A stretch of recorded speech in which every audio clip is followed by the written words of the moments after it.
back? Is this a show? we we could be. We can actually pick it up if Oh later. man, yeah, we haven't talked in forever. What's new, man? Yeah. Oh, I don't know that we did yeah. much BSing on the last episode. Actually, We didn't. yeah, No, we didn't. that is the wrong way to have an episode. Yeah.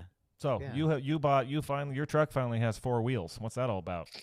Yeah. Yeah. I haven't put them on yet. Oh, so it has no wheels. It has, well, it's got 4 old wheels. Okay. Yeah. Are the But the different ones, are they new or are they just old and different? no, they're brand new. Oh, sweet. But they resemble the stock ones that came on it, so they're not like that exciting. They're just pretty standard rims. Nothing. This is definitely good podcast fodder.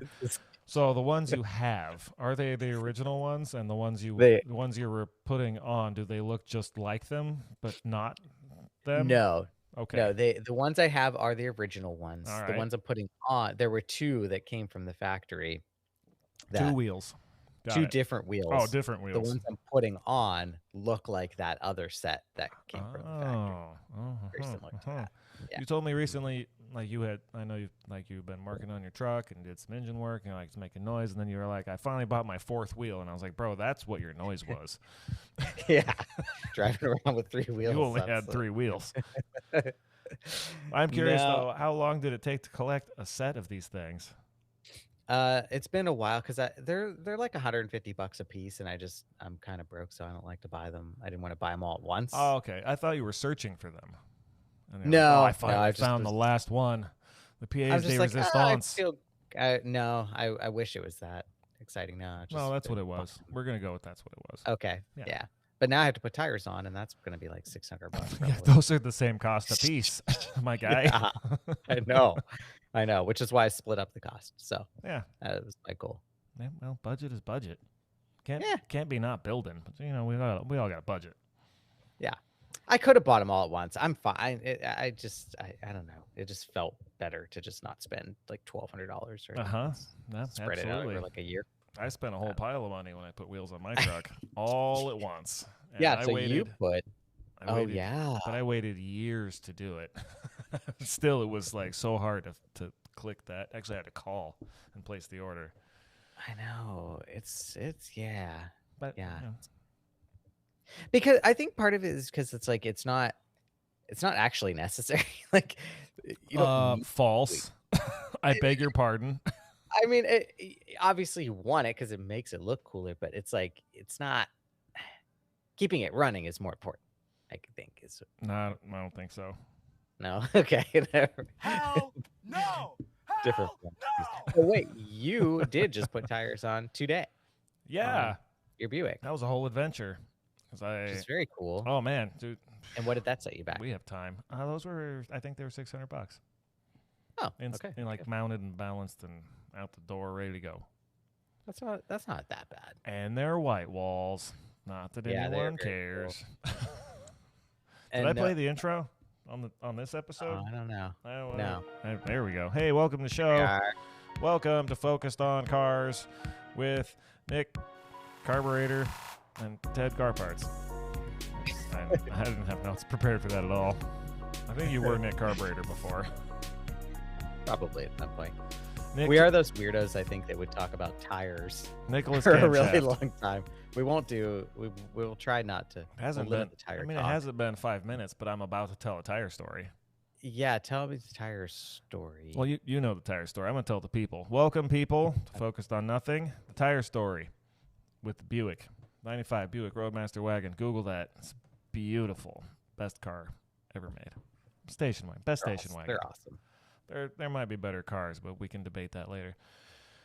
I wanted to put white wall tires on this car, as old American cars tend to have, and this one came with what are called thin white walls initially. Originally, they're about 1/2 inch wide, and they look like real old grandma tires for your old grandma car, and that's what this car looks like.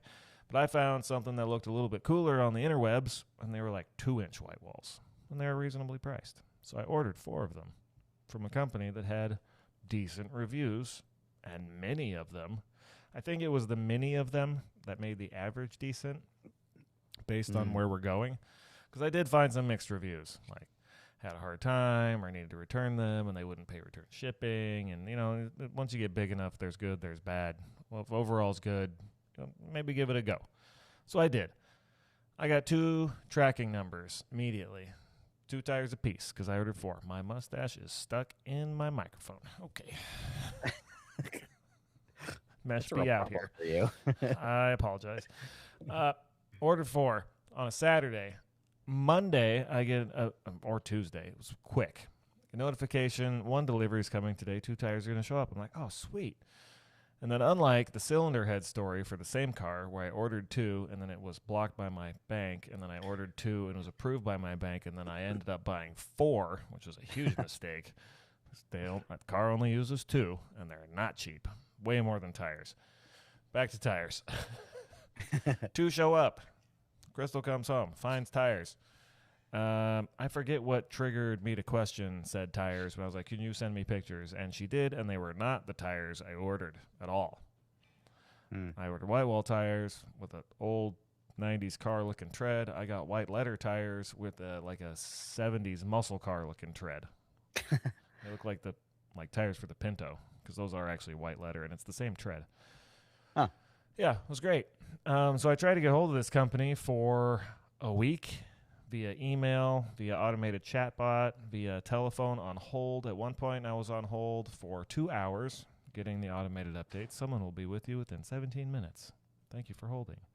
Someone will be with you within the next 9 minutes. I think I got the 9-minute one for like an hour. Oh, my God. And at the end of 2 hours, I got the automated voice update. We cannot take your call at this time. Goodbye. And they hung up on me. It was great. Great. So they took all of my money, sent me 2 tires I didn't order, and sent me 0 tires that I did order. Finally, this week, I got a hold of somebody on the chatbot that was allegedly a human. I was like, hello, this happened, and explained the whole thing. And they're like, we sent you a detailed email with instructions for next steps. And I was like, okay, please don't go anywhere. Don't disconnect. Let me check that email out. And it was like, the email was, send us pictures of the things that we sent you that were wrong so we can validate that and initiate a return. I was like, all right, cool. I will do that. Also, this is 2 tires. I ordered 4. Tracking on the second 2, by the way, it was always just label created. No delivery time, no expected delivery, nothing. And it was supposedly coming from a warehouse in Phoenix, I don't know, 20 minutes away. I was like, can we do something about these other 2? And he goes, oh, I could generate a partial return for the rest of your order. And I said, yes, please. Please do that. I would like to cancel my order. Yes, yeah. You guys don't seem to have any of these tires that I wanted, and you're not real eager to give me my money. So that went through. I got an email, and fortunately, the next day I got half of my money back. I still have 2 tires that I didn't want in my living room that, time permitting, I will print labels that they eventually sent me and probably get my money back and never use that website ever again. Well, that's good. At least you got some back, and now yeah, at least shipped. Yeah, okay. So that was my tire. That's the most fun I've ever had buying tires. I had to buy 2 sets. Oh my goodness! Great. And in other news, the same car needs a windshield, has a crack. It's real old. I know no one cares at this point, but we're telling stories. I care. Has a crack, top to bottom, bottom to top, however you want to say it, right in front of the driver, just right field of vision, right down the middle. So I get a hold of a popular internet windshield company that will come to your home or business or, I don't know, Taco Bell if that's where you want them to meet you. Replace your windshield right there on the spot. I set up a window. They're supposed to show up between 11 and 4 on Saturday. It's cool. I have time. I can hang out. We got stuff going on, but I'll hang out. 11 o'clock, nobody's here. That's fine.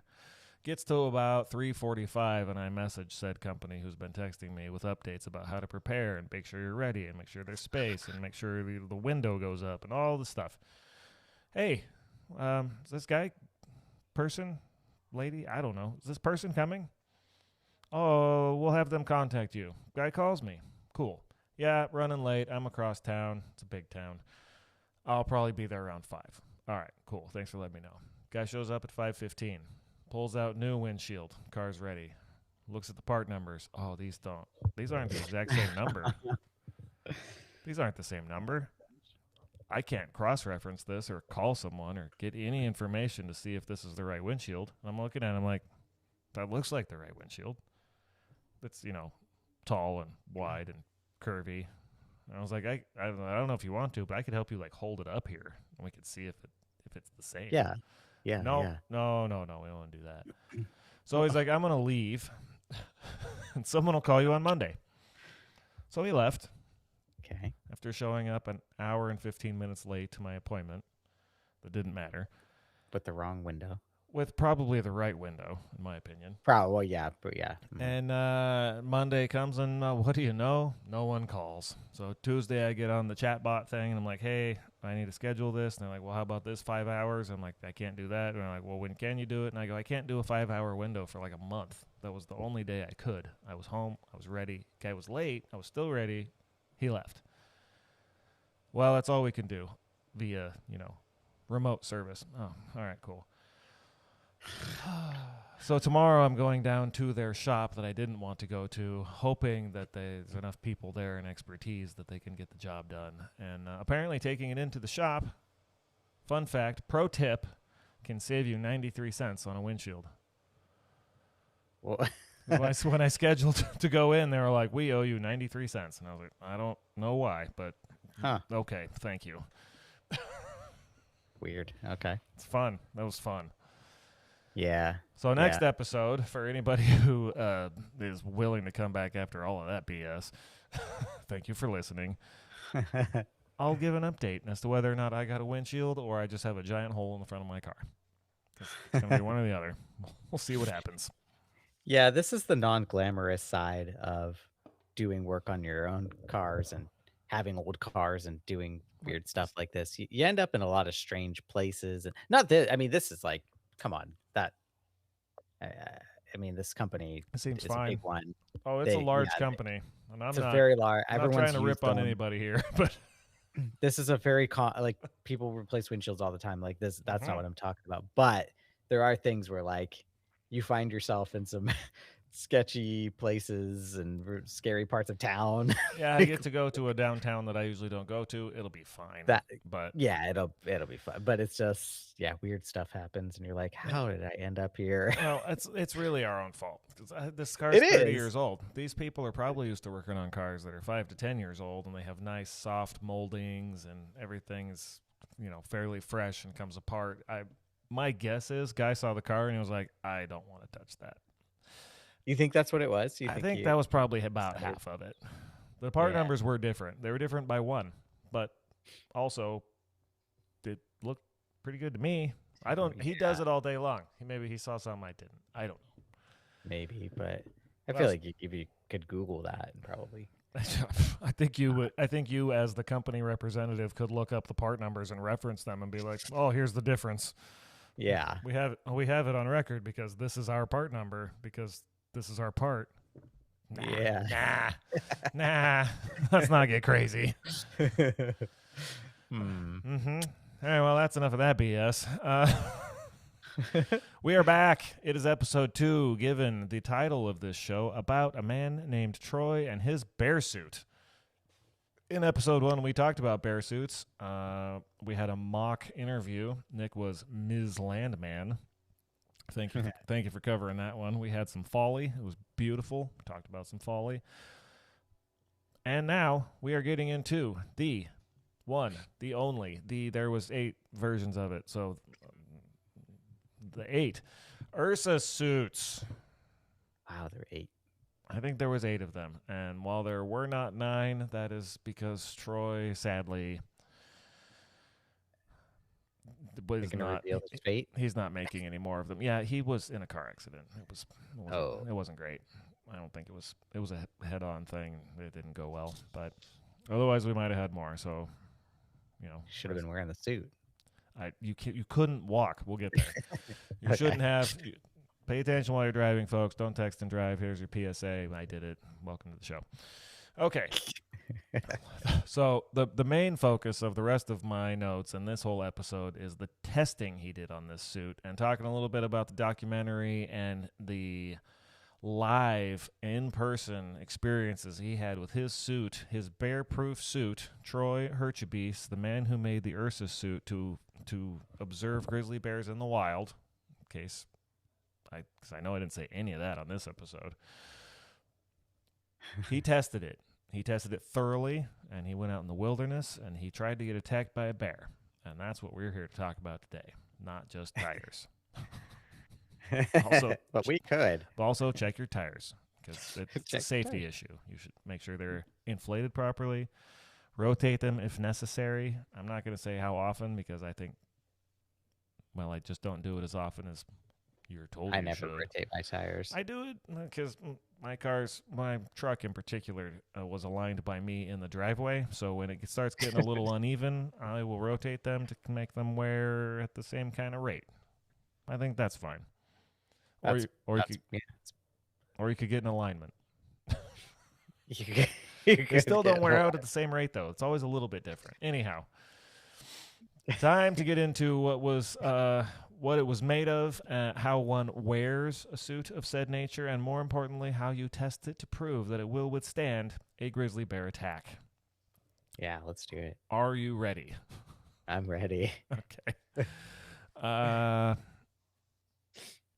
Yeah, so I just talked about that. Sorry, my brain just shut off for a moment. The notes asked the question about whether he got tested on a bear, and the answer is yes, but also no. Talk about that shortly. Oh, Troy. Let's start with an article published in Troy's hometown newspaper in December of 2001 that described the suits. And we'll say the interactions that occurred with two different bears, I think on the same day. From the context of the article, at least, one of the bears, I assume both, were being handled, I think is the word, by an animal trainer, and in captivity. So he was there in his suit, and they were like, all right, we're going to let this one out, or you can waddle in there, and we'll see what happens. So the first one was 157 kilogram female grizzly bear that apparently had absolutely no interest or concern with Troy and his suit. It didn't attack him. It didn't want anything to do. It didn't care. The bear was 157 kilograms? 157 kilograms. Female grizzly bear. That's a small bear. I mean, yeah, it wasn't the old man. Throwback to the last episode. Go listen to it. Welcome to the show. The old man is the first bear Troy ever met when he didn't have a suit, and it knocked him down, allegedly, and then left, and that made him decide that he wanted to get attacked by a bear for real in a suit. And so he made one. He made 8. And that's where we are. He's in I think a sanctuary, and there's bear people there, and they're letting bears out, or he's going in. All right, so the first one, small female grizzly, didn't care. The second bear, however, was a 585 kilogram male Kodiak bear. And though it took 10 minutes to initially approach, it did get within 6 inches or so of Troy the bear man, who was wearing the suit. And then the trainer put a stop to the whole thing, to his claim, for Troy's safety. So he didn't get attacked, but he got real close. It was like I was near a bear. But the whole point was to test the suit. I'm surprised they let him do this in the first place. I don't know that he was ever going to let the guy get attacked. So that didn't happen. Okay. That's a larger bear, though. That's for sure. Hell yeah! Yeah, it's a big bear. Yeah. What's that, like 1,000 pounds? 1,200? Yeah. 1,300? Yeah. Big boy. And but it said it took him 10 minutes to wander over. He's probably, I'm like, what is that thing? Yeah, what is going on? And to give the people a description of it, because I think I have some more later, it looked like a giant fiberglass cyclops, more or less. Okay. It was like 7 feet tall. Troy was not, but the head of it was so big, and there was like 2 heads, and the boots made him taller. It was just this giant shell of a thing. Very impressive. You should go watch the documentaries. There's a Canadian documentary called Project Grizzly. I remembered. Look at me. of this guy named Troy who built these suits after he had his interactions, and he seems like kind of a badass, but he seems like might be a bit of a thrill seeker, we'll say. Yeah. So that was when the closest he ever got to bears in the suit. Okay, jump back to the suit and the Canadian documentary that I just mentioned, Project Grizzly. There is some origin story in this one, too. We talked about it a little bit last time, but we're going to get into it on this one because not everybody's heard the last one, or maybe they've slept since then. So, documentary starts off. Here's the background. Documentary starts off in a forest. Oh, I had Folly from the last one. There we go. In a forest, presumably Canadian forest. It's snowing. Out of the trees, into an opening, comes a dude, Troy, wearing what looks like a handmade leather hide type jacket with like that tassel-y fringe all across the chest and the end of the sleeves, like down the arms. You remember like super 90s leather jacket? With the tassels? Sure. Yep. So he's wearing one of those. He's wearing a red beret and what looked to be fluffy fur-lined boots, for the snow. It's snowing. And has an upside-down knife, like Bowie-sized knife, upside down, strapped across his chest, at his shoulder, like pointed, like the handle's pointed at the ground.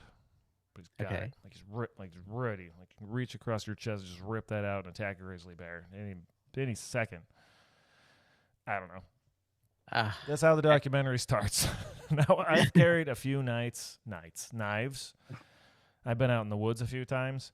Never has it occurred to me once to wear a knife like this. How Yeah, I about don't you? understand. No, I'm trying to conceptualize what he's You doing. can see me on and camera. The knife blade is like, and then the handle is like, ha. yeah, that's a It's weird got to be choice. strapped in or it would just fall out because Yeah. it's upside down. And if a bear's coming at you, you're not gonna take. It's just not gonna. I don't happen. know. Maybe the bear won't attack you if you wear a red beret. I don't know. No. So this is the opening scene of this documentary. It turns out that's Troy. And then he starts telling the story of the original encounter with the bear that he calls the old man. Covered that. And he describes the scene with what I will say as many large words about the forest and its surroundings. He says, and I air quote because it's not going to be perfect. He says something like, there was coniferous and deciduous forest to my left and my right, and bush right out in front of me. And that's where he lost me. Coniferous and deciduous, great. Unnecessary, but fine. And then he goes, and bush right in front of me. Like, what kind? Yeah, what does he mean? I just heard this description, and I was like, is he... This is not like a normal contiguous consciousness here. It's like a guy that ran out of verbs. Adjectives? Ran out of adjectives. To me. Yeah. Maybe yeah. not. Yeah. I don't know. I never met him. Anyhow. So there's trees, there's bush, and I was confused. And then he goes on and says, for 3 days he'd been feeling the presence that had been watching him. Maybe he meant the Australian bush. Like maybe he just meant maybe Australia was in front of outback him. bush. Yeah. Whatever. Coniferous and deciduous okay. trees, and then some bush. Uh, One giant bush. What I will take away from this is that Troy is a bit of a theatric, if you will. Yeah, I could see that. Yeah. I don't think anyone will ever know how true the story is or not, but what is clear is he is enjoying making this film. Yeah, okay. Wanders out He's all dressed very up, happy to have the attention. gives his monologue in the clearing. He was having a good time. Yeah. And you know what? I would too. So his spidey senses are on. Yep. And then so he gets the scene all set up, and then the film cuts to a pair of grizzly bears fighting. It's just bear fight. He's not there. No one else. It's just bears fighting from wherever they were. That was just not what he was describing, but that seemed like a great place to put that footage, apparently. So they did. Okay. And then when it cut back to Troy, he is now on his knees in the snow with two knives, not no longer one on his shoulder, but two knives, and they're Mhm. out in his hands, Mhm. and he's waving them around, and he's going back to telling his original encounter story. And he says he doesn't know why it happened. He ran into a bear in the forest. That's probably why it happened. He was in the forest, but he saw a bear, and it didn't kill him, and he has been, quote, been on the bear's trail ever since. Okay. Cut scene. Helicopter picking up what looks like a man-shaped armor suit that is a cyclops and hauling it into the forest. The basic premise and whole documentary, conclusion of the whole documentary is a single endeavor to get the suit into the woods and get attacked by a bear. Would you like the spoiler now? Yeah. Yeah. He does not get attacked by a bear. Okay. Great. He does go into the forest. What a gripping documentary. We have bear sounds. It's gripping. What does happen, and you get to watch in full glory, 480p or whatever it is Troy in the suit while trying to walk up what I would call a gentle incline to get near a bear. He falls over. Because you can't walk. All you can do is waddle. You literally cannot walk in this thing. There's an earlier version that looks more like a suit of armor, which you called it, and showed him film of him running in it. It was crazy. Oh, wow. But the 7-foot Cyclops one, there's no walking. It's like a waddle. And so, surprise, he falls over and he cannot get back up. Oh gosh. Well, of course. I mean, Yeah. he might have been able to take the thing off, but I think it's like bolted onto him from the outside by friends or cohorts or what. I don't know that he could get it off on his own either. Oh my gosh. Yeah. So if the things that I've considered about a suit of armor in the past is you should be able to walk. And if you fall down, you should be able to get back up. But if not, in this case, if you were alone, that's just where he would have lived forever. Yeah. Yeah. Yeah, he would have been screwed. Yeah, but they got him back up. It was 2 or 3 guys wandered over and hoisted him back up. So yeah, so that was kind of how the documentary ended. But before this, there is a whole plethora of testing that we will go over now.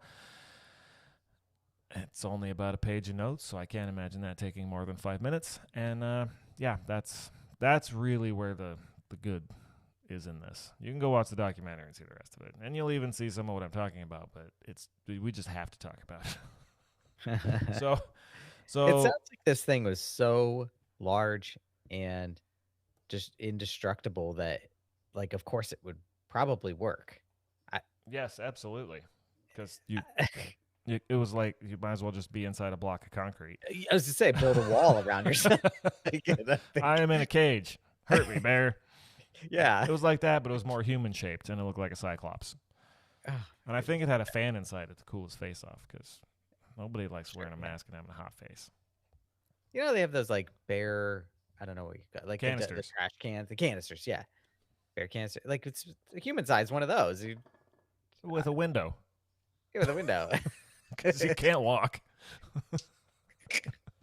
So back documentary jumps back to testing, and it starts off with like this clip of the suit being moved to a testing site by forklift. It's like on a pallet and like use the microphone too far away. And like a wooden frame structure, and the suit is just like standing up on it like a suit of armor, because it doesn't fold or bend or come apart, and it's just that's how they move it around, is on this stand on a forklift. Oh my goodness. So cut to that scene, and then next is and they moved it to put it in the back of a truck, and it's just driving on the highway. This giant cyclops suit. It's great. So the first testing scene, Troy's in the suit, and what looks to be an 18 to 24 inch diameter, so 1.5 2 foot diameter log, maybe 10, 12 feet long, is hanging in front of him horizontally. So he won't be hit by the end of it. He'll be hit by like sideways, right? Suspended by ropes, and then presumably by his buddies or training testing committee. I don't know. It's like swung up away from him by the ropes, because hanging flat and straight, he's just standing right in front of where rest would be. So they pull it away, and it gets higher and higher and higher, like a giant log pendulum. And then he stands there. He gets, right to where it would be, waddles his way up. And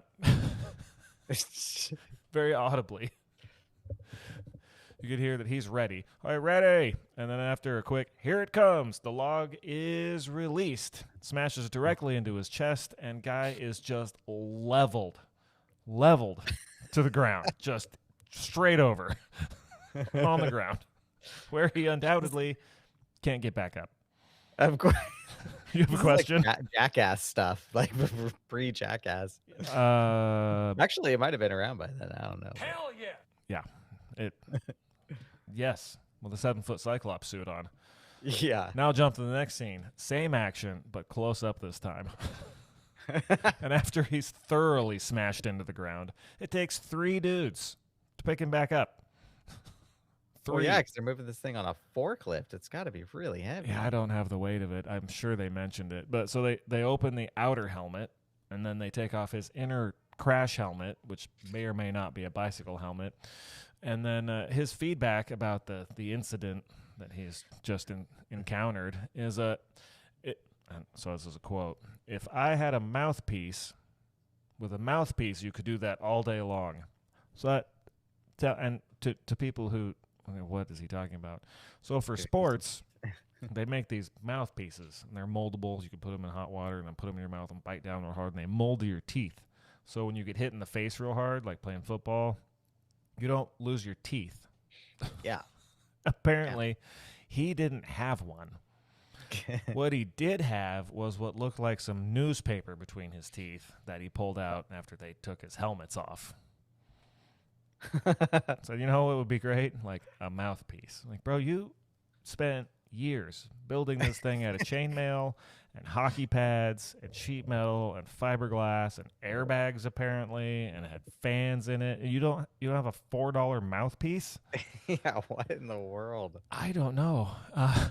What I do know is he then went on to say, "I feel great, like really great. And actually, my left hand was asleep. It's now awake." What? Yep. So his hand. So if we follow this chronologically, he was standing, waiting to get smashed by a log. Noticed that his hand was asleep. Got absolutely obliterated by a log swinging out of some trees and crushing him into the ground, and then his hand wasn't asleep anymore. Sounds like he's got some spinal issues. Yeah, and his mouth tastes like newspaper, probably. Oh gosh. Yep. Oh, Troy. Yeah. So if you want to do this to yourself, you're free to do it, I guess. Hell yeah. Hell yeah. do it, Troy. Oh, he did it. He did it. Testing montage scene 2. You ready? Okay. All right. Camera pans to a guy drawing back on a compound bow and shoots the suit with an arrow. Bow and arrow action. Do grizzly bears shoot arrows? No. It's not just like something they're hiding from me. I don't think they do. Like you're going to get sniped by a grizzly bear by a bow and arrow next time you're in the forest if you're not watching out. Yeah, this is so silly. Yeah. Troy wasn't in the suit for this one. I was just going to say, he doesn't need to be in it.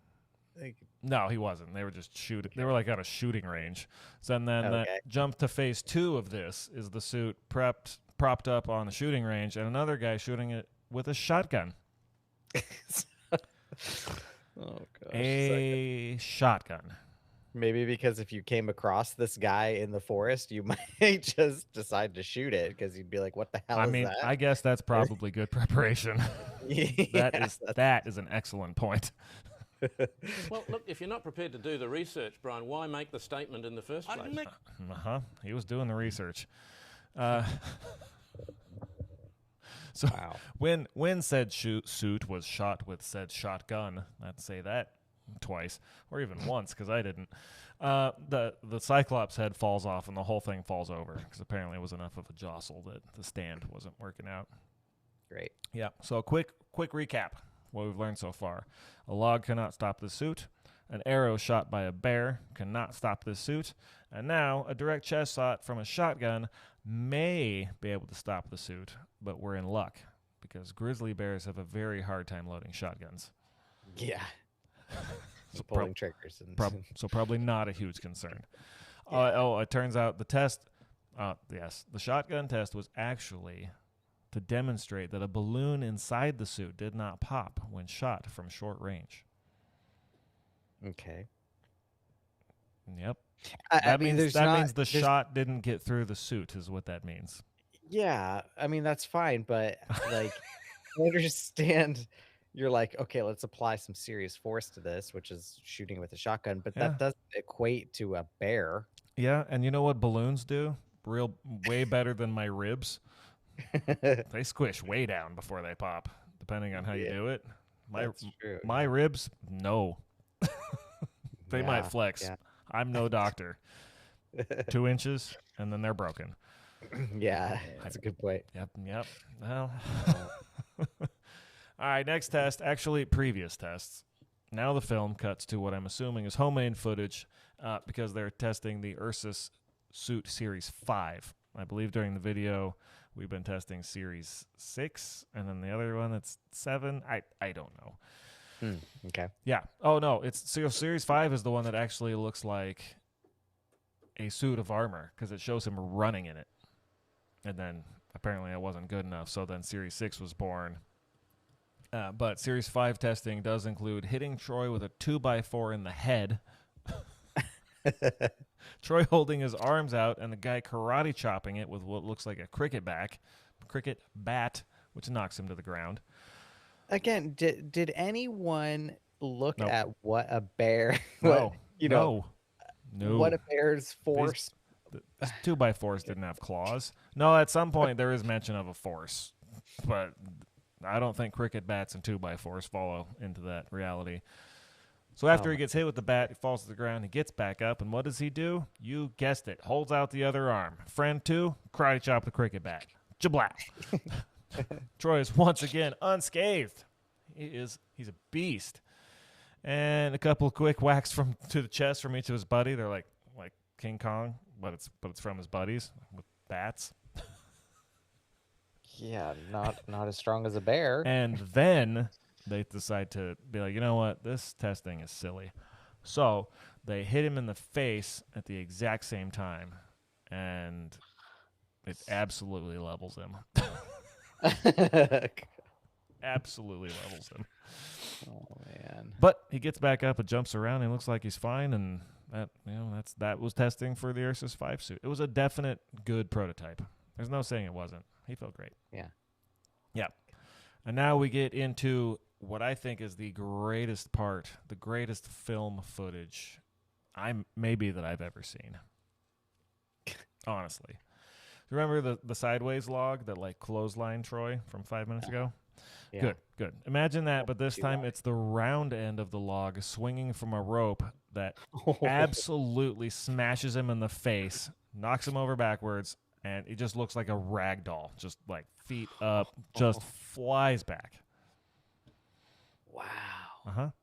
It's testing for a bear attack. Bears are known to fly. They will fly, and they will punch you like Superman. I'm pretty sure that that's actually more force that a bear would apply. A log. I mean, that's a lot. Yes. And it was I'm large. no scientist or physicist, but I know that's a lot of weight. Well, look, if you're not prepared to do the research, Brian, why make the statement in the first place? He was doing his research. Okay. So not to be outdone by his own stunts. Final scene of said montage. This was like a training montage from the best action movie ever, but it was so much better. Shows Troy standing at the top of what they call an escarpment, which I learned is a hill. Yeah. Yeah, it's a hill. He gets hit with a log, again, from the end, boop, log, and launched down this hill. I think I counted 5 impacts with the hill, each of which included rolling head over heels, just into oblivion. Oh, man. He finally, what stops him is he lands on a bush at the bottom. He just disappears into a bush, and he's done. Do you think that was sufficient testing? I mean, Yeah. No? Okay. Correct. It was not.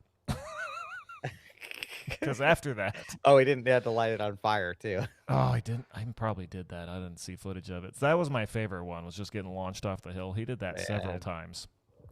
But Really? after that, there's footage of Troy getting hit by a truck driving 50 kilometers an hour with a mattress on the front of it, and again, just launched into the ground. I wish I had more adjectives. Honestly, I don't. I'm out of adjectives of this dude just getting blasted in the face by devastation. Jeez. Yep. The audio says they did this 18 times with the truck. Oh my God. 18 times.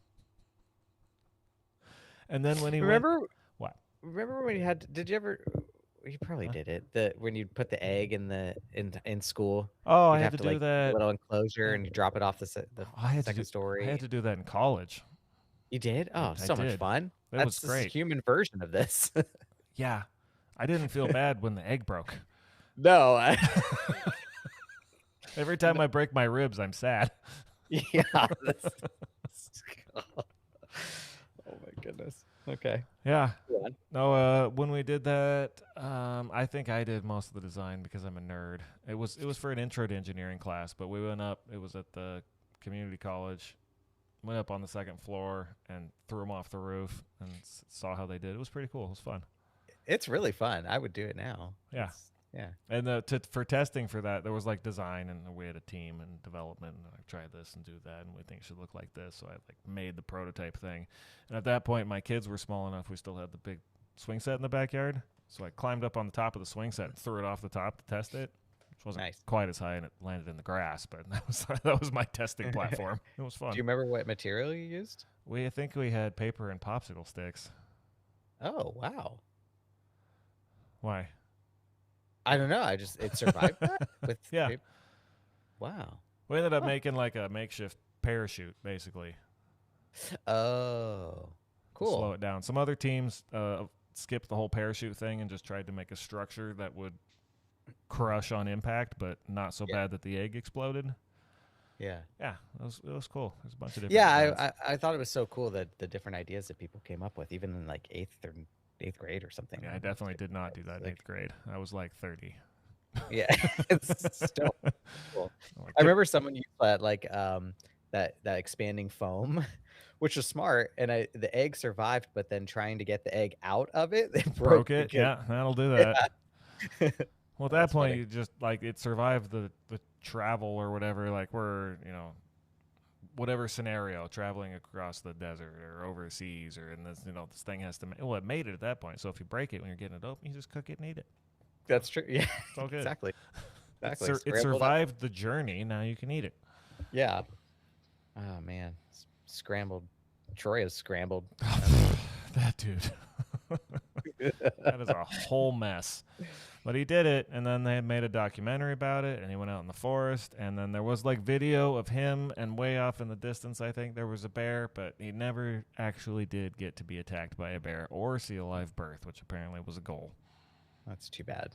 Yeah, they should just try like trail cams. That might be an easier way. Yeah.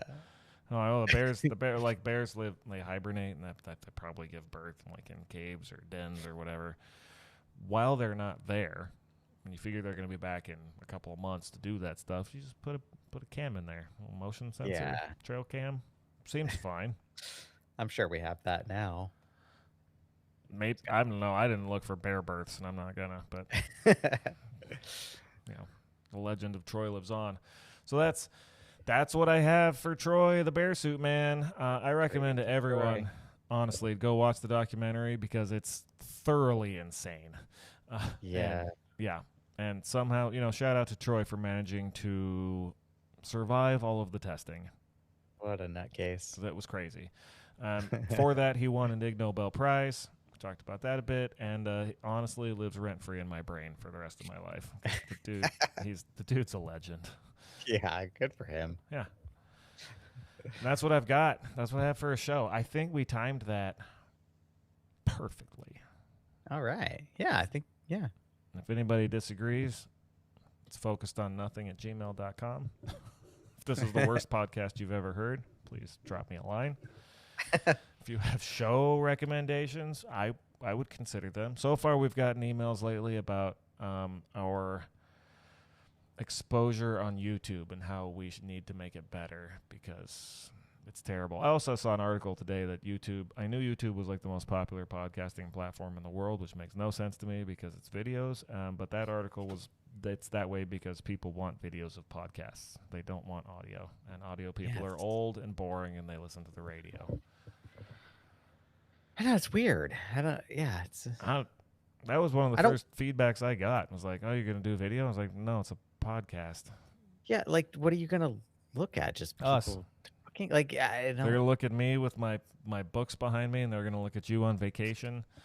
Yeah. That's the goal. Fake vacation. And Hey, you're on vacation? Nope, I didn't. No copyright infringement. Nope, didn't play a song.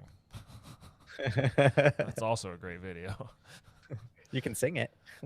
I could. I think I sang too much already.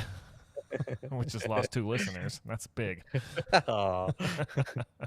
If you're real bored and you want to see Principal Belding, Vacation, Dirty Heads, good song. Oh, yeah. Right? Huh. Have you seen that video? No, I don't think I've seen the video. Oh man, it's amazing. Oh, okay. That'll be... You're familiar with Principal Belding? Yeah. Saved by the Bell? Yeah. Yeah. The video is like him dancing. Weird. Unless I remember that wrong, but he's in it and it's hilarious. No, you probably remember that. Right. I remember a lot of things wrong. And guess what? It's late. Nick, thank you. Yeah, this was a fun one. Thank you for Silly. joining. Bro, they're always just dumb and fun. I love doing this. Crazy Troy. And I'm not going to make any announcements about Nick and his life being crazy because that's life things. And you know what? We're going to make more shows. I might make some more shows with some other folks for a bit. We'll see what happens. Okay. Right? Yeah. Life's life. Yeah. What I do know is we started this thing last summer, and when we only recorded like once a month until we had 6 episodes, it was way more chill. That's true. Yeah. So, episode 10 of season 2 is coming. This is episode 7. We have reached. I'm sorry, I know I'm supposed to end this now. This is our 20th episode. It's pretty cool. The list of goals that we had when we started this, because I had this dumb idea and you agreed to join me, and I thank you, was to make 20 episodes. We talked about that in an earlier one, season 1, because if you make 20 episodes, you were in the top 1% of podcasters in the world. Oh, I didn't even remember that. Oh, yeah. And this is episode 20. And for that, Wow. I say, that was definitely too many of those. And then I'm going to go with some of these. Hell no. Nope. That one. Hell yeah, bro. That one takes a minute to lead in. Hell yeah. Uh-huh. So go us. That's rad. I love it. Go you. Go you. That's Thanks all for, you, man. Thanks for doing this fun thing with me. And, oh, actually, this is episode 21 because episode 20 was last week or even 2 weeks ago. This might be 22. I'm going to Oregon. We're going to get with Uncle Dan. Maybe. We might have another story time with Uncle Dan. But don't count on it because I have no idea what's happening. But with that, it is late, my guy. I know you got family stuff to do in the morning. I appreciate you very much. It's been fantastic. It's been great. We out of here. Thank you for listening to Focused on Nothing. All you fine people of the world, please listen to another one. If there is another one, we'll see what happens. There will. It's likely. It's good. We out of here. Oh, there's the focus group. Hello.